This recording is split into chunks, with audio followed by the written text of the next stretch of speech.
जय हिंद साथियों, स्वागत है आप सभी का एक बार फिर आपकी अपनी फैमिली ओनली स्टडी में। तो कैसे हो आप सब? सबसे पहले कमेंट करके ये बता दो कि आप सब कैसे हो और आपकी तैयारी कैसी चल रही है। अगर आप यूपीएससी 2026 की तैयारी करना चाह रहे हैं या आप पहले से तैयारी कर रहे हैं, तो ये वीडियो आपके लिए बहुत ही ज़्यादा महत्वपूर्ण है। तो वीडियो को पूरा ज़रूर से देखना। और अगर आप चैनल पे नए हैं तो बगैर सब्सक्राइब किए मत जाना, क्योंकि यहाँ पे आपको पर्सनली सपोर्ट मिलती है और बहुत सारे ऐसे वीडियोस आपको मिलते हैं जो कि निश्चित ही आपकी तैयारी में हेल्पफुल होते हैं। और अगर आप हमारे चैनल से जुड़े हैं लंबे समय से, तो आपको पता होगा कि बहुत सारी वीडियो यहाँ पे ऐसी आती हैं जो आपको आपकी तैयारी के दौरान अपडेट करती हैं और आपको किन चीज़ों से बचना चाहिए, इस तरीके के हम लोग टिप्स यहाँ पे शेयर करते हैं। तो अगर आप चैनल पे नए हैं तो सब्सक्राइब करके और बेल नोटिफिकेशन को ऑल पे क्लिक कर लो, ताकि नई वीडियो की अपडेट आप तक सबसे पहले पहुँच सके। अब देखो, बात यहाँ पे ये है कि अगर आप यूपीएससी 2025 का अगर आपने एग्ज़ाम दिया था, तो आप अगर आपका हुआ है तो आप मेंस की तैयारी में लग गए होंगे, कर रहे होंगे। अभी देखो, मेंस स्टार्ट होगा 22 अगस्त से। लेकिन अगर आपका प्रीलिम्स नहीं हुआ तो आपके पास अभी भी बेस्ट समय है। यूपीएससी का जो नेक्स्ट प्रीलिम्स है वो होगा 24 मई को। तो ये डेट आप यहाँ पे देख सकते हैं। आज हम बात करेंगे कि यूपीएससी का प्रीलिम्स कब होगा नेक्स्ट ईयर और मेंस कब होगा। तो वीडियो को पूरा ध्यान से देखना और वीडियो निश्चित ही आपको हेल्पफुल लगेगी। तो अगर आप यूपीएससी 2026 देना चाहते हैं तो मेरे भाई, ये आपके पास अभी बेस्ट अपॉर्चुनिटी है। कई लोग आपसे ये कहेंगे कि नहीं, अब समय नहीं रहा, या फिर आप किसी टॉपर्स का वीडियो देख लोगे, या फिर आप किसी यूट्यूब पे जो टीचर हैं वो स्ट्रेटजी लेके आते हैं। हो सकता है कोई आपसे ये कह दे कि अब आपके पास समय नहीं रहा और अगर आप 2026 की तैयारी करना चाहते हैं तो आपके पास पर्याप्त समय नहीं है। लेकिन मेरे भाई देखो, अगर हम बात करें तो अभी आपके पास लगभग 10 से 11 महीने हैं, जो कि परफेक्ट है। अगर आपने यूपीएससी में आप बिल्कुल भी नए हैं और आपको लगता है कि आपका बैकग्राउंड ठीक है या नहीं भी है, तो फिर भी आप यूपीएससी में 10 से लेके 11 महीने आराम से अपना बेसिक से स्टार्ट कर सकते हैं। और आई थिंक आप इतना तो पढ़ ही लोगे कि आपका प्रीलिम्स हो जाएगा। अगर आप सही से तैयारी करते हो तो प्रीलिम्स की डेट अभी जो है वो है 24 मई। जैसे कि यहाँ पे आप देख पा रहे हैं, अ, जो फॉर्म आने की डेट है, कॉलम नंबर 9 में आप देखेंगे तो जो फॉर्म आने की डेट है यानी कि डेट ऑफ नोटिफिकेशन, तो नोटिफिकेशन आपका 14 जनवरी को आ जाएगा, जब से आप यूपीएससी का फॉर्म भरना आज स्टार्ट हो जाएंगे। और जो लास्ट डेट है फॉर्म भरने की वो है 3 फरवरी। देखो, कई बार क्या होता था, आपसे पहले लगभग 11 से 12 फरवरी की लास्ट डेट होती थी और लगभग 22 जनवरी को फॉर्म आते थे यूपीएससी में। लेकिन इस बार ये बदलाव करा गया है कि 2026 में जो फॉर्म की डेट है वो लगभग देखो यहाँ पे 8 दिन पीछे कर दी गई है। मतलब कि 14 जनवरी को आपके फॉर्म आ जाएंगे और लगभग 13 फरवरी तक आप उनको भरने के लिए एलिजिबल होंगे और उसके बाद आप फॉर्म नहीं भर सकते हैं। अब जो फिलिम्स होने की डेट है तो वो यहाँ पे आप देख पा रहे हैं, वो डेट है आपकी 24 मई। तो अभी आपके पास लगभग इतना समय है, जो कि हम 10 से 11 महीने कह सकते हैं, जिसमें अगर आप पढ़ना शुरू कर देंगे तो आपका डेफिनेटली प्रीलिम्स हो जाएगा। और ये टेंशन अपने मन से बिल्कुल ही निकाल देना कि अगर मैं मेंस के लिए, अगर मैं प्रीलिम्स क्वालीफाई कर भी लूँगा तो मेरा मेंस नहीं होगा। मेरे भाई, मेंस के लिए आपको लगभग 2 से 3 महीने मिलते हैं। तो अगर आप इनमें अच्छे से तैयारी कर लोगे, और ऐसा नहीं है कि आप ये जो 10 से 11 महीने आपके पास अभी बचे हैं तो इनमें आप सिर्फ प्रीलिम्स का ही पढ़ोगे। अभी आप मेंस को साथ लेके चलो और साथ साथ प्रीलिम्स का भी पढ़ो। तो 10 से 11 महीने में एटलीस्ट आप इतना तो पढ़ ही लोगे कि आपका प्रीलिम्स हो जाएगा। और रही बात मेंस की, तो वो आपको लगभग 2 से 3 महीने मिल जाएंगे प्रीलिम्स के बाद, तो उनमें भी आपकी तैयारी बेटर हो सकती है। लेकिन हाँ, मैं आपसे ये नहीं कह रहा कि आपने अभी बिल्कुल आप नए हैं तो आप निकाल ही लोगे। लेकिन हाँ, आपको अपने अनुसार आपकी क्षमता का सिर्फ आपको पता है, बाकी किसी को नहीं पता, ना मेरे को पता है, ना किसी अदर यूट्यूब टीचर या फिर आपका जो टीचर है जिससे आप पर्सनली पढ़ते हैं ऑफलाइन कोचिंग में, उनको पता है। तो ये आपसे बेहतर भला कोई नहीं आ सकता। लेकिन हाँ, इतना मैं ज़रूर आपको सलाह दूंगा कि अभी आपके पास पर्याप्त टाइम है यूपीएससी की तैयारी के लिए। अब देखो यहाँ पे जो 24 मई है इसको आपका एग्ज़ाम हो जाएगा। अगर आपने 2025 का प्रीलिम्स दिया होगा तो आपको पता होगा जो लगभग 25 मई को हुआ था। और नेक्स्ट ईयर जो प्रीलिम्स होने वाला है 2026 में, वो 24 मई को होने वाला है। तो आपका एक दिन पीछे और कर दिया गया है। ये एग्ज़ाम आपका संडे के लिए होता है। अगर हो सकता है कि नेक्स्ट ईयर संडे अगर 26 मई का आए तो एग्ज़ाम 26 को होगा। लेकिन 25 में आपको पता होगा कि संडे था, तो एग्ज़ाम 25 को हुआ था।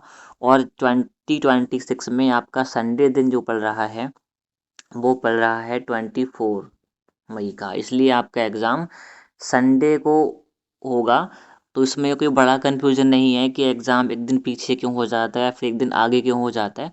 वो सिर्फ संडे की वजह से होता है। संडे को सारे स्कूल्स की छुट्टी रहती है और जो टीचर्स होते हैं वो एग्ज़ाम्स को हेल्ड करवाते हैं।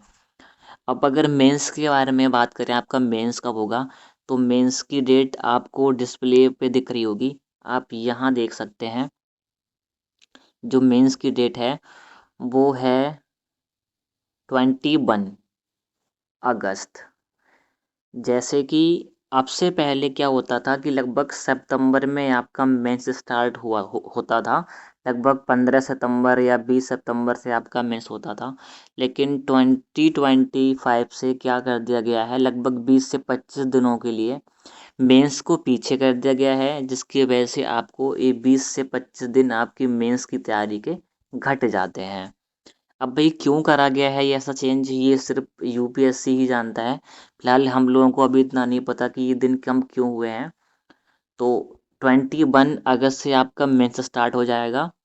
और लगभग आपका ये 5 दिनों में, जैसे कि यहाँ पे आप देख पा रहे हैं, ये 5 दिन में आपका लगभग 26 ये अगस्त को आपका मेंस ख़त्म हो जाएगा।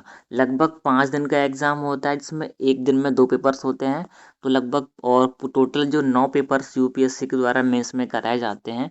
इसमें आपका पहला पेपर होता है एसए का, और दूसरा आपका होता है जीएस 1, फिर जीएस 2, फिर जीएस 3, फिर जीएस 4।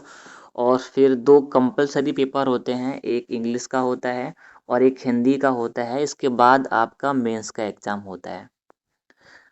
तो लगभग 5 दिन में जो 9 पेपर्स हैं, क्योंकि ऐसे का जो पेपर होता है उस दिन सिर्फ एक पेपर होता है, उस दिन 2 पेपर नहीं होते।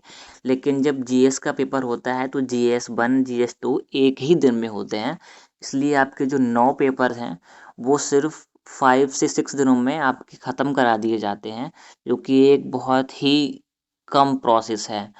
क्योंकि जब आपने 10th 12th के एग्ज़ाम दिए होंगे तो लगभग आपका 15 से 20 दिन या हो सकता है कभी-कभी 1 महीना भी आपके पेपर कराने में लगता है। जबकि वहाँ पे सिर्फ आपको 5 से 6 पेपर ही देने होते हैं। लेकिन यहाँ आप यूपीएससी टफ क्यों माना जाता है, आप खुद देख सकते हैं कि 9 पेपर्स को हेल्ड करवाते हैं सिर्फ 5 दिनों में। और 3 घंटे का पेपर होता है एक, तो आपको कंटिन्यू लिखना है। 2 पेपर हो गए, इसका मतलब आपको 6 घंटे कंटिन्यू क्लास में बैठ के लिखना ही लिखना है। It's a very toughest exam in India. So हाँ, बात करते हैं अब एग्ज़ाम की। तो यहाँ पे आप देख रहे होंगे 5 दिन में आपका एग्ज़ाम ख़त्म हो जाएगा। तो अगर आप 2026 की तैयारी आपने अभी स्टार्ट नहीं की है, अगर आप करना चाहते हैं तो बिल्कुल ही आपके पास अभी समय है। 10 से 11 महीने में बहुत कुछ चेंज हो सकता है। कई टॉपर्स के इंटरव्यू अगर आपने सुने होंगे तो वो तो ये तक कहते हैं कि मैंने सिर्फ 6 महीने पढ़ के प्रीलिम्स निकाल दिया, 7 महीने पढ़ के प्रीलिम्स निकाल दिया, 8 महीने पढ़ के प्रीलिम्स निकाल दिया। ऐसे बहुत सारे एग्जाम्शंस आए हैं। ऐसा नहीं है कि आप 2 साल की तैयारी प्रॉपर करेंगे या फिर 3 साल की तैयारी प्रॉपर करेंगे या फिर आफ्टर 12th के बाद जब आप तैयारी स्टार्ट कर देंगे, उसके बाद आपका जब ग्रेजुएशन कंप्लीट हो जाएगा, तब आप एग्ज़ाम देंगे, तब आप एग्ज़ाम निकाल सकते हैं, ऐसा नहीं है। अगर सही तरीके से तैयारी करी जाए, सही माइंडसेट, सही स्ट्रेटजी, सही सिलेबस फॉलो करा जाए, तो एग्ज़ाम 8 से लेके 10 महीने में क्वालीफाई किया जा सकता है। तो ये ख़्याल अपने मन से निकाल देना कि आपके पास समय नहीं है। बाकी अगर कोई और डाउट आपका है तो वीडियो के नीचे ज़रूर से कमेंट करना। मैं देखो यार पर्सनली सबके कमेंट्स पढ़ता हूँ और आप अगर मेरे वीडियो के नीचे कमेंट्स देखेंगे तो मैं बहुत सारे कमेंट्स ऐसे हैं जिनका मैं रिप्लाई भी करता हूँ।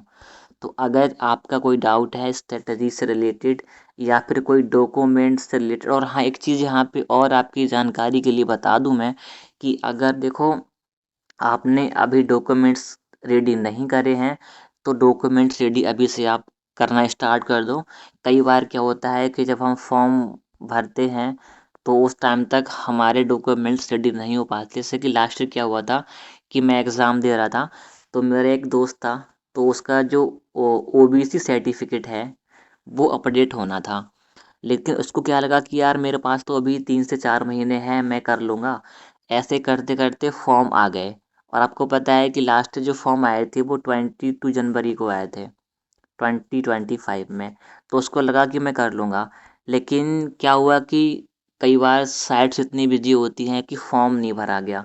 तो जब उसका सर्टिफ़िकेट उसको जब मिला था तो वो लास्ट डेट थी शायद 11 फरवरी की लास्ट डेट थी आई थिंक, और उसका जो ओबीसी सर्टिफिकेट है वो उसको मिला था 6 जनवरी को, सॉरी 6 फरवरी को मिला था। लेकिन जब उसका एग्ज़ाम उसने एक कैफ़े वाले को दे दिया भरने के लिए डॉक्यूमेंट्स, लेकिन क्या हुआ कि साइट बिजी होने की वजह से उसका फॉर्म नहीं भर पाया, जिसकी वजह से वो यूपीएससी का प्रीलिम्स देने से रह गया, वो प्रीलिम्स नहीं दे पाया। तो सही सलाह आपको मेरी एक ये है कि अगर आपके डॉक्यूमेंट्स अभी रेडी नहीं हैं तो प्लीज़ आप डॉक्यूमेंट्स रेडी करके रख लेना अगर आप एग्ज़ाम देना चाहते हैं। बाकी आप नहीं देना चाहते हैं तो you are free and you can do anything. So अगर आपका कोई कमेंट हो तो वीडियो के नीचे ज़रूर से कमेंट करना, और हाँ अगर चैनल अभी तक आपने सब्सक्राइब नहीं किया है तो प्लीज़ सब्सक्राइब यार कर लो, क्योंकि मैं हर वीडियो में सब्सक्राइब करने को नहीं बोलता हूँ और मुझे पता है कि आप बगैर बोले करोगे भी नहीं। तो अपना ख्याल रखना, तैयारी करते रहो, मिलते हैं किसी नेक्स्ट वीडियो में। जय हिंद।